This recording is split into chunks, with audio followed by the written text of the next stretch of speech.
দর্শক, এ ব্যাপারে আরো জানাতে রাজধানীর বিজয় সরণি থেকে সরাসরি যুক্ত হচ্ছেন সহকর্মী নাফিউল ইসলাম লিংকন। লিংকন, আমরা আপনার পিছনে একটা লম্বা লাইন দেখতে পাচ্ছি। তেল সংকট ঘিরে এখন কি পরিস্থিতি দেখছেন, জানাবেন।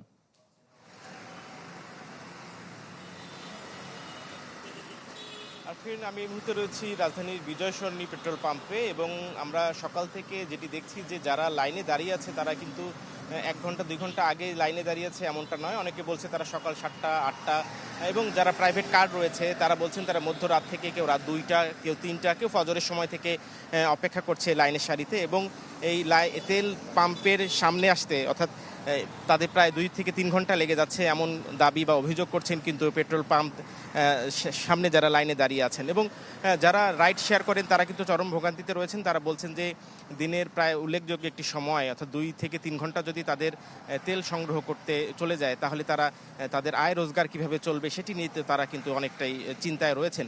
আমি ভরসা রাখি হিরোর স্মার্ট ওয়াটার পিউরিফায়ারে।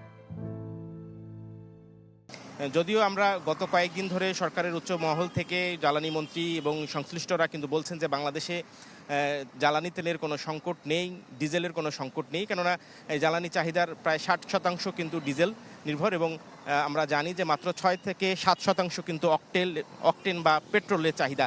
যদিও এই 7 থেকে 6% পেট্রোল বা অকটেনের চাহিদার কিন্তু 50% অর্থাৎ অর্ধেক কিন্তু আমাদের দেশীয় উৎস থেকে সংগ্রহ করা হয়, বাকিটা কিন্তু আমদানি করে চাহিদা মেটানো হয়। সেক্ষেত্রে যারা ভোক্তা রয়েছেন অর্থাৎ যারা বিভিন্নভাবে এই তেলের কাস্টমার রয়েছেন তারা কিন্তু বলার চেষ্টা করছেন যে এই সংকট কিন্তু আমাদের নিজস্ব তৈরি, অর্থাৎ অতিরিক্ত কেনার কারণে অর্থাৎ প্যানিক বাইং যেটিকে বলা হয়, যারা অতিরিক্ত কিনছেন তাদের কারণে সংকট তৈরি হচ্ছে। এবং সারা দেশে বিভিন্নভাবে অসাধু ব্যবসায়ী রয়েছেন কিছু, এবং কিছু সুবিধাভোগী রয়েছেন, তারাও কিন্তু বিভিন্নভাবে তেল মজুত করছেন। আমরা কিন্তু সরকারের বিভিন্ন অভিযানে দেখছি এবং সরকার এটিতে হুঁশিয়ারিও দিয়েছেন অতিরিক্ত মজুত করলে বা কেউ মজুত করলে অবৈধভাবে তাদের কিন্তু শাস্তির আওতায় আনা হচ্ছে। এবং এই যে ভোগান্তিতে পড়েছেন সাধারণ ভোক্তারা, তারা কিন্তু দাবি করছেন যে সরকার এটি নিয়ন্ত্রণে যেন আরও কঠোর হয় এবং তেল পাম্পগুলোতে যেন পর্যাপ্ত সরবরাহ নিশ্চিত করে, যেন তারা লাইনে দাঁড়ানো মাত্রই তেল পেয়ে যায়।